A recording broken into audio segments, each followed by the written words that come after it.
있는데요. 우리 6절부터 보도록 하죠. 사도행전 1장 6절부터 11절까지 보도록 합니다. 한 절씩 교독하도록 합니다. 그들이 모였을 때에 예수께 여쭈어 이르되 주께서 이스라엘 나라를 회복하시니 이때니까 하니 이르시되 때와 시기는 아버지께서 자기의 권한에 주셨으니 너희가 알 바 아니요 오직 성령이 너희에게 임하시면 너희가 권능을 받고 예루살렘과 온 유대와 사마리아와 땅끝까지 이르러 내 증인이 되리라 하시니라. 이 말씀을 마치시고 그들이 모이되 올려서 가시니 구름이 그들로 위하여 올라가실 때에 제자들이 자세히 하늘을 쳐다보고 있는데 흰옷 입은 두 사람이 그들 곁에 서서 이르되 갈릴리 사람들아 어찌하여 서서 하늘을 쳐다보느냐 너희 가운데서 하늘로 올리신 이 예수는 하늘로 가심을 본 그대로 오시리라 하니라. 사람은 누구나 다 역사관을 가지고 살아갑니다. 유식하게 역사관 하니까 대단한 것 같지만 사실 모든 사람은 자기 나름대로의 소신, 어떤 가치관, 역사관을 가지고 살아갑니다. 대표적인 것 몇 가지를 꼽으라고 한다면 하나는 반복사관일 겁니다. 윤회사상이라고 하죠. 지구의 역사는 끊임없이 반복된다고 보는 것입니다. 대부분의 한국 사람들은 이런 사관을 무의식적으로 마음속에 품고 살아가는데 아마도 불교 문화권 안에 살고 있기 때문이 아닌가 그런 생각을 해봅니다. 그래서 어떤 고통이나 조그마한 어려움이 오게 되어지면 우리가 무의식적으로 늘 던지는 말이 있죠. 아이고 내가 전생에 무슨 죄를 지어서 이 모양인가, 또는 우리 조상이 무슨 죄를 지어서 이렇게 우리 후손들이 힘든가, 아니면 조상을 잘 모셔야 된다, 묘자리를 잘 써야지 우리 후손이 복 받는다, 이런 생각과 말들을 하는 이유가 무엇입니까? 조상의 기운이 내게 미쳐서 반복적으로 어떤 역사가 일어난다는 반복사관, 윤회사상을 우리가 가지고 있기 때문에 그런 거죠. 또 한 가지 우리에 영향을 끼치는 사관이 있는데 숙명사관, 운명론적 역사관입니다. 인류나 개인의 역사는 이미 태어날 때부터 다 정해져 있다는 겁니다. 그러니까 아무리 노력해도 소용없다고 생각하는 것이죠. 그래서 시집간 딸이 어려움을 당하고 돌아오면 아이고 네 팔자가 왜 그렇게 사납냐 하면서 친정엄마가 딸을 붙들고 웁니다. 또 조금이라도 안 좋은 일이 생기면 오늘 내 재수가 왜 이 모양인가 라고 재수를 운운합니다. 재수라는 말을 국어사전에서 찾아보니까 재물이 생기거나 좋은 일이 생길 운수, 이렇게 적어 놓았습니다. 그런데 우리나라 사람들은 이 운수에 대해서 굉장히 많은 관심을 갖습니다. 그래서 오늘의 운수가 어떠한지, 올 한 해의 운수가 어떠한지 궁금하며 운세를 보지요. 운세란 말이 무슨 뜻입니까? 숙명으로 당하는 행복과 불행을 말하죠. 이미 정해져 있어서 인간의 힘으로 어쩔 수 없는 천운, 하나님 나라의 뜻을 의미하는 것이 바로 운수죠. 즉 내 운명은 이미 정해져 있다는 것입니다. 이것이 우리에게 어떤 영향을 미치냐면, 그래서 용하다는 사람, 용하다는 점집을 찾아가는 이유가 무엇입니까? 이미 내 운명이 정해져 있는데 어떤 운명인지 알고 싶어서 그런 거죠. 예수 믿지 않는 사람만 그렇습니까? 예수 믿는 우리도 마찬가지죠. 소위 말만 바뀌었지 기독교 무당이라고 하는 용하다는 권사님, 용하다는 기도원 원자, 용하다는 목사님 찾아가서 머리를 들밀고 안수를 받습니다. 그러면서 뭘 알고 싶어요? 내 운명이 어떠한지, 내 인생이 어떠한지 알고 싶어 하죠. 예언의 은사를 착각하는 겁니다. 잘못 곡해하는 거고, 우리 마음속에 우리 운명은 숙명사관이다 이런 것이 관점이 잡혀 있기 때문에 그런 거죠. 잘못된 겁니다. 그렇다면 성경이 말하는 역사관은 무엇입니까? 하나님은 우리가 어떤 역사관을 갖기 원합니까? 그것은 다름 아닌 섭리사관입니다. 섭리사관을 가지라는 거죠. 우리가 믿는 것은 이 섭리사관인데 어떤 거예요? 모든 역사는 운명론적이 아니라 어떤 반복적인 것이 아니라 하나님의 섭리에 의해서 움직인다는 겁니다. 하나님께서 천지 만물을 창조하셨고 주관하시고 계시다는 관점이 바로 섭리사관이죠. 성경이 말하는 관점은 이 세상이 어느 날 우연히 빅뱅에 의해서 생겨난 것이 아니라 창조하신 분이 있다는 겁니다. 세상에 우연히 존재하지 않는 것처럼 어떤 절대자 한 분이 이 세상을 만드셨을 뿐만 아니라 지금도 이 역사를 그분이 다스리고 계시다는 겁니다. 이것을 우리는 섭리사관이다 이렇게 말하죠. 우리가 보기에 역사가 저절로 반복되는 것 같습니다. 숙명에 의해서 우연히 움직이는 것 같고 우리의 어떤 노력으로 화려하게 조금씩 진화되어지는 것처럼 보이기도 합니다. 그래서 언젠가는 이 땅에 우리가 꿈꾸는 것처럼 우리 힘으로 낙원, 테크노피아, 유토피아를 완성할 수 있다 이렇게 착각하며 살아갑니다. 그런데 아니라는 거죠. 이 모든 역사에는 주인이 있습니다. 그냥 생겨난 것이 아닙니다. 우연히 생겨난 것이 아닙니다. 모두가 존재의 목적을 가지고 만들어진 겁니다. 그런데 그 주인이 누구냐? 지금도 이 땅을 다스리고 계시려는 바로 창조주 하나님이시라는 거예요.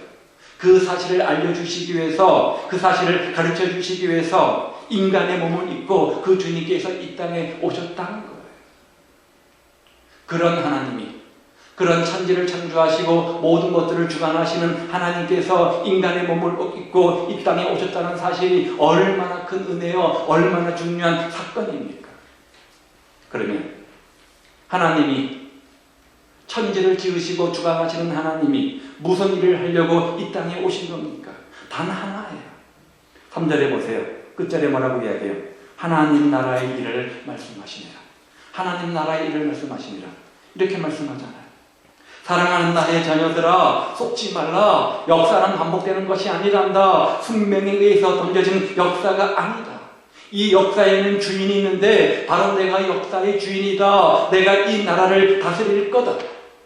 비록 지금은 죄악이 관영하는 것처럼 보여도 언젠가는 내가 하나님의 나라, 하나님의 왕국을 이 땅에 건설할 거다.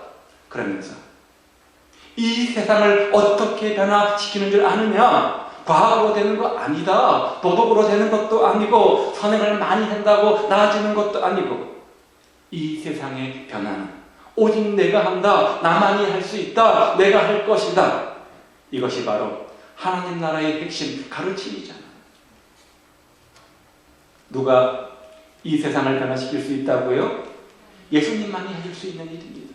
하나님만이 하실 수 있는 일입니다. 그런데 한 가지 문제가 있어요.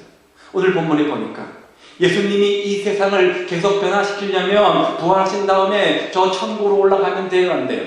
안 됩니다. 그런데 우리와 함께 하셔야 되는데 훌쩍 가버리신 겁니다. 빠이빠이 하고 얘들아 잘 있어라 하고 그냥 하늘로 올라가신 겁니다. 그러면 끝나는 겁니까? 이런 하나님의 계획은 끝나는 겁니까? 이런 하나님의 역사는 끝나는 겁니까?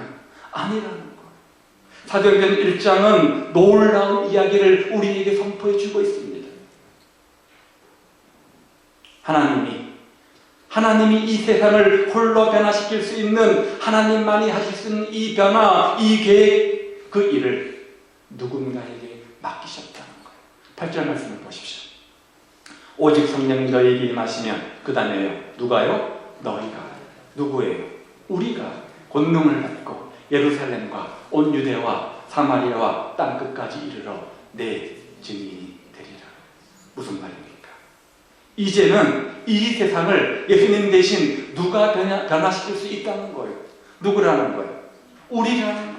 바로 우리가 할 수 있다는 겁니다. 하나님은 이러한 엄청난 사명을 우리에게 맡기셨습니다. 이 세상의 운명이 누구에게 달려져 있느냐? 우리에게 달려져 있다는 거예요. 대통령이 아니라는 거예요. 정치가들에 의해서 좌지우지 되지 않는다는 거예요. 과학자들에게 달린 것도 아니고 철학자들에게 달린 것도 아니고 이 세상의 운명 바로 우리에게 달려있다. 이렇게 주님께서 말씀하십니다. 그런데 교회를 보십시오. 오늘날 한국교회의 모습을 보십시오.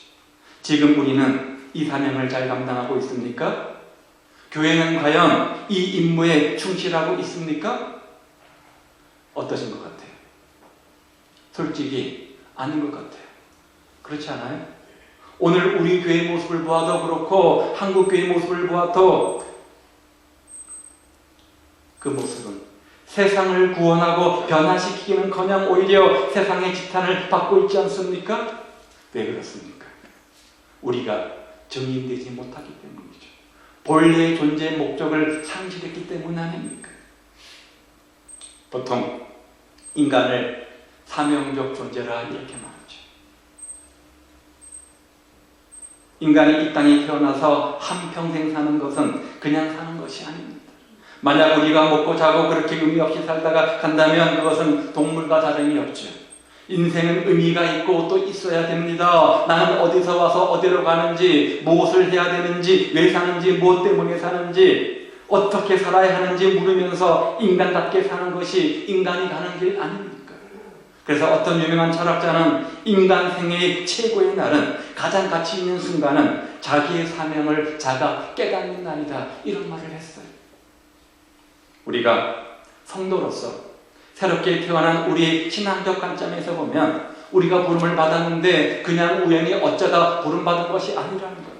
우리는 부름받은 하나님의 백성이잖아요.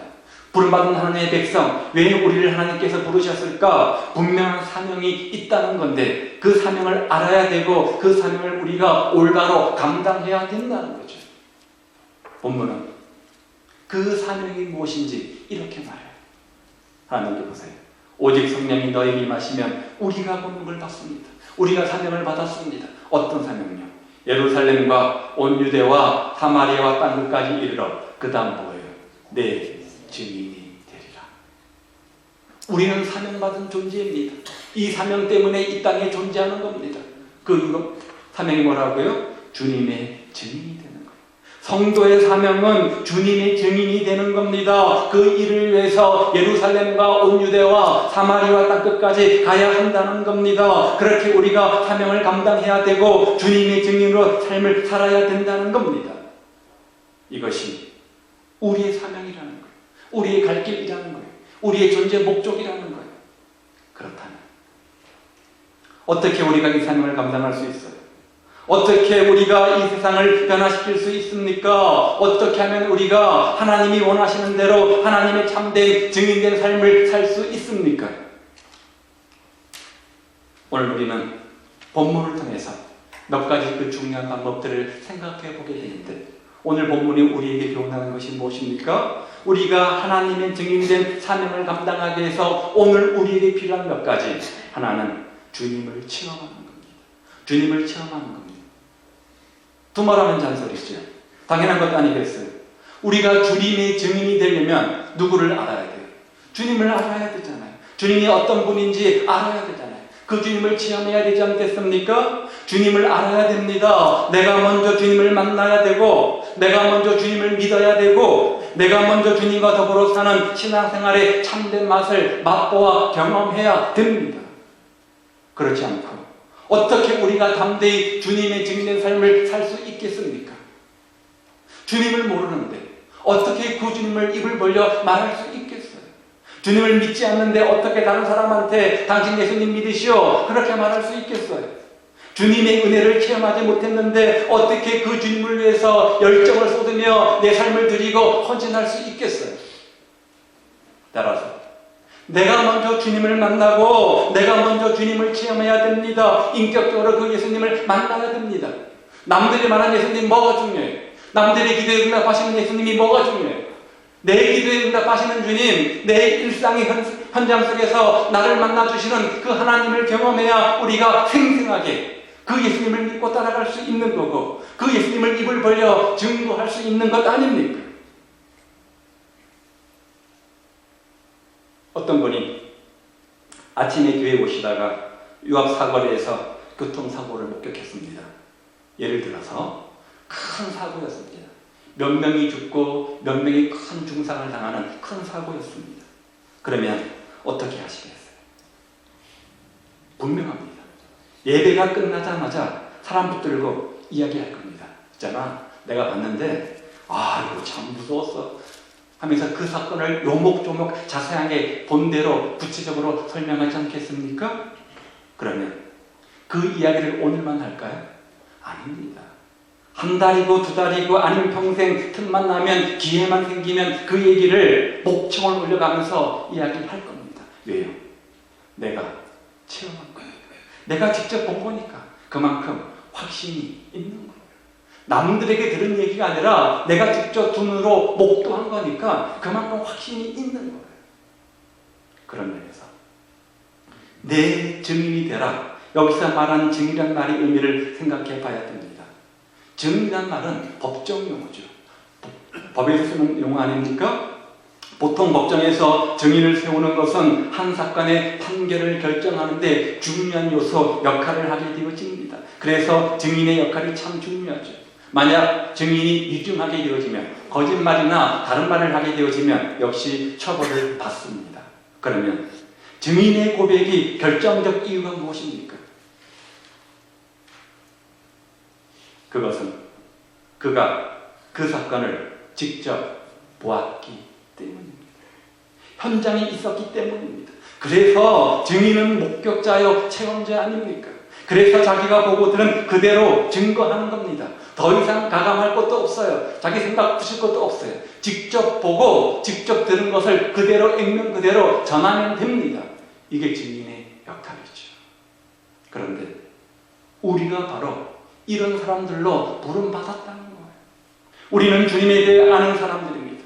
주님을 만난 사람들입니다. 주님의 은혜가 어떤 것인지 체험한 사람들입니다. 그러기에 우리는 그 주님의 증인으로 부름을 받은 겁니다.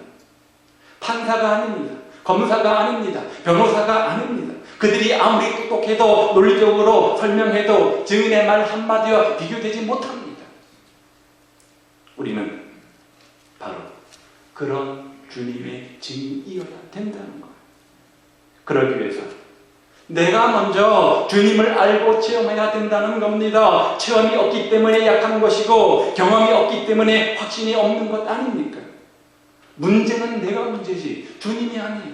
주님은 나의 이런 상태와 상관없이 확실한 진리입니다. 영원한 진리입니다. 내가 문제이지 주님의 문제가 아닙니다. 내가 확신이 없는 거지. 내가 확신하고 체험하기만 하면 문제는 아무것도 없는 거예요. 어떤 무당이 사람들을 모아놓고 구술하고 있었습니다. 사람들은 무당에 홀려서 그가 말하는 것이 신기한 듯 바라보았습니다. 예나 지금이나 무당에 막 사람들이 몰리지 않습니까? 재미있어서 그것을 보기 위해서 많은 사람들이 몰려갔습니다.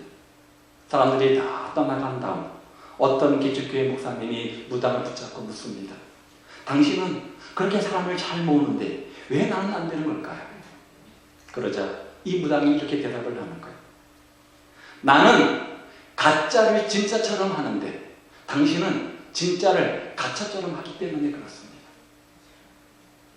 세상은 가짜도 많습니다. 그런데 그 가짜를 진짜처럼 그렇게 미화합니다. 반대로 진짜인데 진짜를 가짜처럼 여기는 경우도 있습니다. 그러면 예수님은요? 진짜입니까? 가짜입니까? 진짜입니다. 예수님은 진짜 영원한 진짜입니다. 정말 진짜입니다. 문제는 그 예수님에 대한 확신이 내가 없는 거고 내가 체험이 없고 나에게 감격이 없고 은혜가 없는 거지. 이게 문제이지 우리 예수님은 전혀 문제가 없습니다.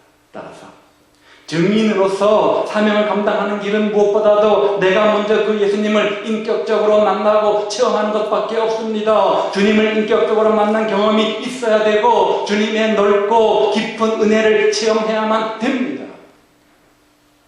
그럴 때 바로 거기에 능력이 나타나게 되죠. 거기에 하나님의 능력이 임하게 됩니다. 확신이 없고 체험이 없으면 능력은 결코 나타날 수가 없잖아요. 그렇다면 여러분은 과연 하나님을 체험하며 살아가십니까?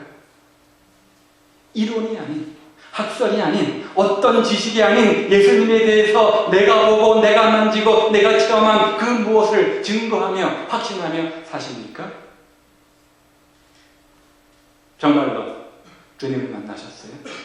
인격적으로 내 안에 들어오셔서 내 인생의 구주가 되신 예수님을 만나셨습니까? 그런 구원에 대한 확신이 있습니까? 내가 얼마나 교회 생활을 오래 했는지, 어떤 직분을 가지고 있는지, 얼마나 성경의 지식을 많이 알고 있는지 하나도 안 중요해요. 이 땅을 만드신 하나님께서는 우리를 너무너무 사랑하셔서 내 죄를 대신하시기 위해서 십자가에 달려 물과 피를 다 흘리셨습니다. 그 넓은 하나님의 품에 여러분 인생을 맡기시면서 안겨 보신 적이 있습니까? 주님의 증인 되기 위해서 가장 먼저 중요한 것, 내가 먼저 그 주님을 만나시고 내가 먼저 그 주님을 알고 내가 먼저 내 인생의 여정 속에서 그 주님을 체험하는 은혜가 우리 가운데 있기를 주의 이름으로 축복을 드립니다. 두 번째는요, 어떻게 이 사명을 감당할 수 있는가? 성령이 임해야 돼요. 성령이 임해야 돼요.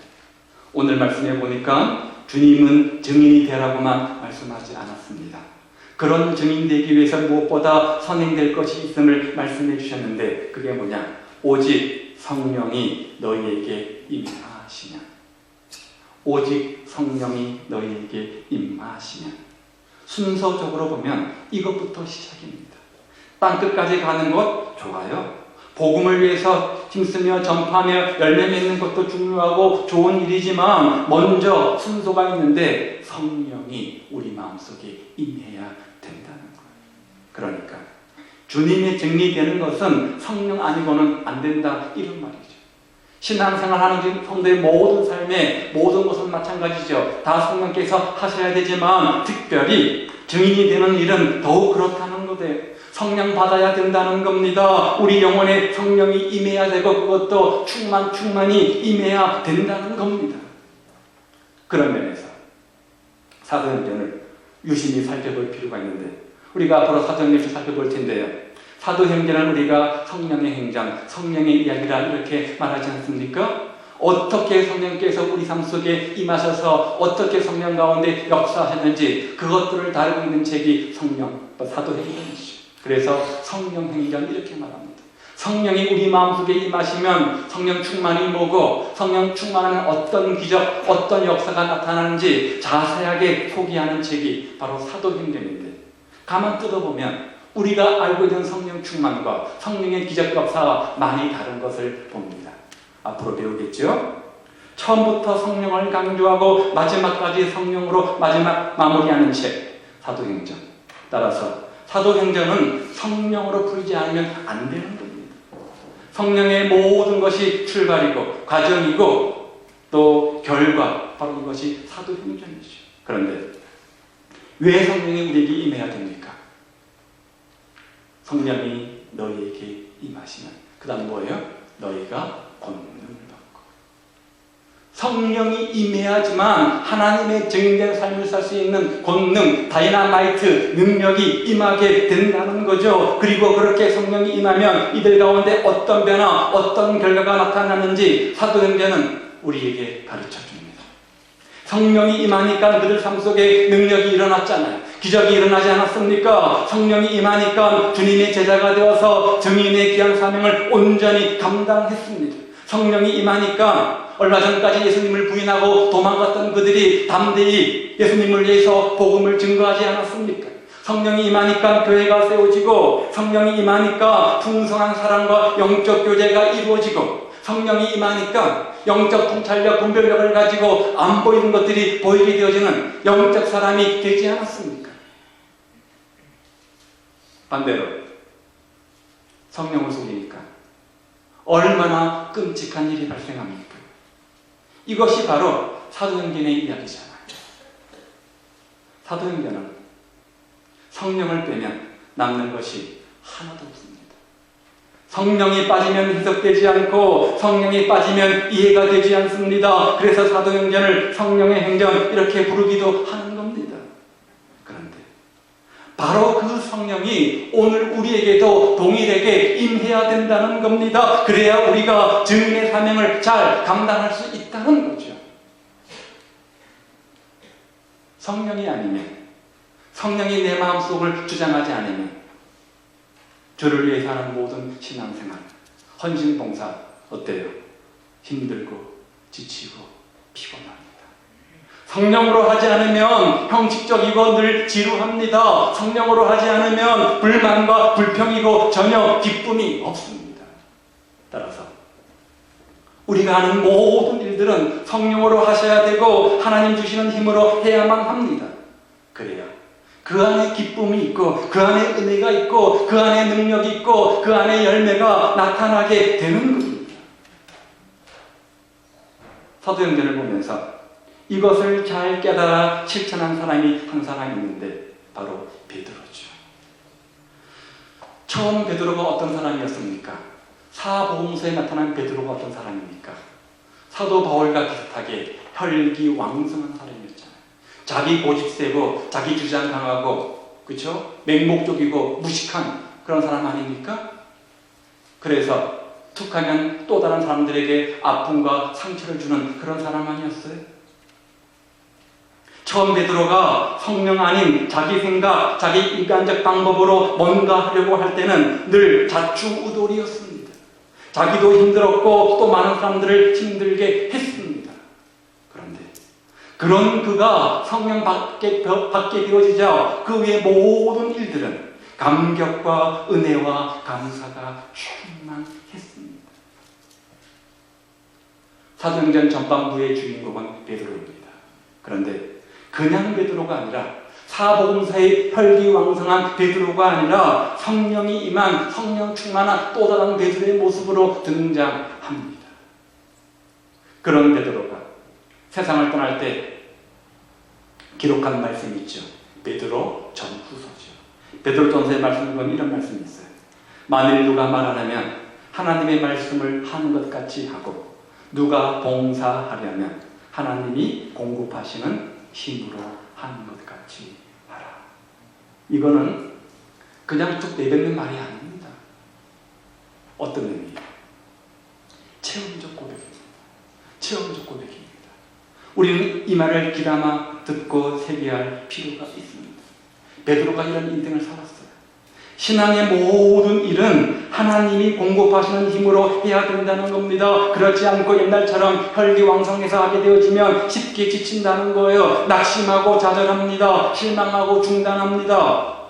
그러나 베드로의 경험처럼 하나님이 공급하시는 힘으로 하면 분명 기쁨이 생기고 평안이 가득하고 감사가 넘치고 불평이 사라지고 놀라운 능력이 그 안에 나타나게 되는 겁니다. 이것을 사도 베드로는 그 누구보다도 확실하게 경험한 거예요. 체험적 신앙으로 마지막 순간 이 말씀을 우리에게 권면하며 도전 주는 겁니다. 사랑하는 여러분, 우리 모두 하나님이 공급하시는 힘, 성령이 주시는 능력, 그 다이나마이트 같은 본능으로 일어서서 참된 주님의 증인의 사명, 맡겨진 모든 사명 잘 감당하는 성도들 되시기를 주의 이름으로 축복을 드립니다. 하나님이 이 땅에서 꿈꿨던 하나님의 나라, 그 하나님의 나라가 어떻게 이루어질 수 있습니까? 이미 예수님은 떠나셨는데 그 방법은 뭐라고요? 남겨진 우리를 통해서 하나님은 그 비전을 보셨습니다.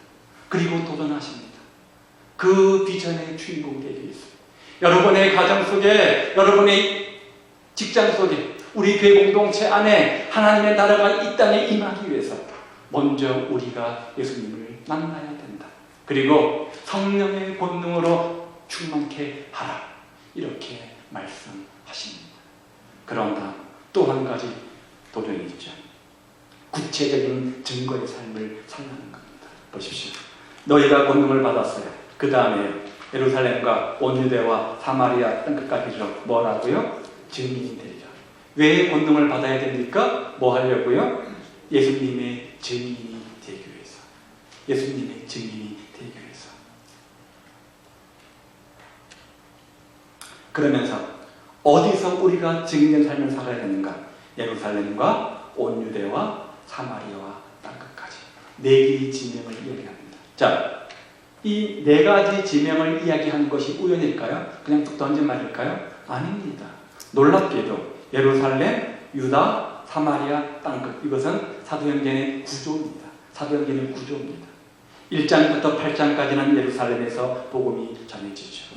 그 다음에 온 유대, 또 13장부터는 사마리아 땅끝까지 복음이 확장되어져 가는 것을 보게 되어지는데 바로 이 구조를 그대로 말씀하신 거예요. 그러면 왜 예수님께서 명령을 주시면서 이 지명들을 언급하셨을까요? 순서를 말하는 거죠. 우선순위를 말하는 거죠. 가서 복음을 증거하되 그들이 살고 있는 구체적 지명을 언급하심으로 우리가 어디서 구체적으로 세상을 변화시켜야 하는지 그 지역, 그 방법을 우리에게 말씀하고 계신 겁니다. 세상을 변화시키는 방법은 지금 현재 내가 처한 내 삶의 예루살렘, 여기에서부터 시작이 돼야 된다는 거예요. 내 가정, 내 이웃, 내 직장, 내 공동체, 여기에서부터 구체적인 증거와 삶을 시작해야 된다는 거예요. 언제부터요? 오늘부터. 세계를 품는 것 좋습니다. 멀리 나가서 선교하는 것 역시 우리가 해야 될 일입니다. 선교사를 파송하고 그들을 위해서 지원하고 돕는 것 중요한 일입니다.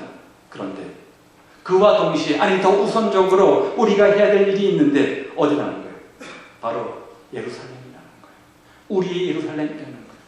땅끝도 가야 되지만 예수님은 예루살렘부터다 이렇게 말씀하고 계시는 겁니다. 그러므로 우리는 선교의 삶을 내 가정에서부터 시작해야 됩니다. 그런데 오늘 한국교회는 이 순서를 바꾸어 놓았어요. 왜 그렇습니까?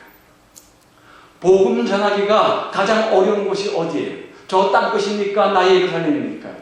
내 가정 예루살렘이거든요. 왜 그렇습니까? 예루살렘은 어떤 곳이에요?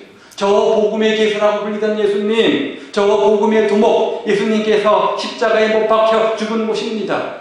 그 예수님을 그곳에서 증거한다면 과연 누가 믿겠습니까? 그런데 예수님은 말씀하시죠. 어디부터 하라고요? 예루살렘부터 하라. 따라서 오늘 우리는 우리 가정에서부터 증인되어야 됩니다. 남편과 아내를 전도하는 것이 얼마나 어려운 일인지 우리는 너무나 잘 알고 있습니다. 자녀들에게 내가 믿는 예수님을 소개하는 것이 얼마나 힘든 일인지 너무나 잘 알고 있습니다. 그러나 그럼에도 불구하고 우리는 그것에서부터 복음을 증인된 삶을 살아야 된다는 거예요. 왜요? 가정에서의 삶의 증거는, 가정에서의 복음의 증거는, 내 이웃, 내 직장에서 복음의 증거는 말로 안 됩니다. 내 삶의 변화가 동반되지 않으면 씨알도 안 먹힙니다. 씨알도 안 먹혀요. 나를 모르는 저 이방 나라, 저 땅끝에서 복음 전할 때 내 입으로 가능합니다.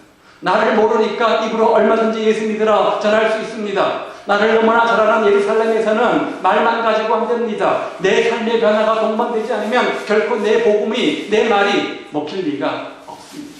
미안하 잘해라. 하나님은 이것을 원하시는 거예요. 이것을 원하시는 거예요. 증인이 되는 일, 우리 삶을 변화시킴으로부터 시작되어야 된다는 겁니다. 입술만 가지고 아니라 삶을 동반돼 삶의 변화를 강조하고 있는 겁니다. 어디서요? 우리의 예루살렘, 우리의 가정에서. 언제요? 내년부터요? 오늘부터, 지금부터. 권능을 받은 우리가, 너희가 권능을 받고 그 다음 우리의 할 일은 뭡니까? 주님의 증인이 되는 겁니다. 그런데 순서가 있다고 말씀하시잖아요. 어디서부터요? 우리의 예루살렘, 우리의 가정에서부터, 내 남편, 내 아내, 내 자녀로부터, 내 친구에게로부터. 언제요? 오늘부터. 우리 모두 이런 증인의 삶이 되시기를 우리 주님의 이름으로 축복을 드립니다. 그럴 때 우리 가정 안에, 우리 교회 공동체 안에 이 나라 민족에 우리가 그토록 꿈꾸는 하나님의 나라가 임하게 되는 겁니다. 여러분, 교인이 아닌 하나님이 원하시는 증인이 되시기를 바랍니다. 왜요? 왜 우리가 이 말씀을 지켜야 됩니까? 왜 이 말씀을 순종해야 됩니까? 9절 말씀 보십시오. 이 말씀을 마치시고 저희 보는 데서 올리어 가시니 구름이 저를 가리려 보이지 않게 하더라. 8절 말씀을 하신 다음에 그 다음에 뭐 하셨다고요? 하늘나라로 승천하셨습니다. 따라서 8절 말씀은 주님께서 이 땅에 계시는 동안 마지막 유언이셨습니다. 마지막 말씀이셨습니다. 마지막 순간에 가장 중요한, 가장 애기스의 말을 한마디 하고 떠나지 않겠습니까? 마지막 순간 농담하고 쓸데없는 얘기하고 떠나겠습니까? 아닙니다.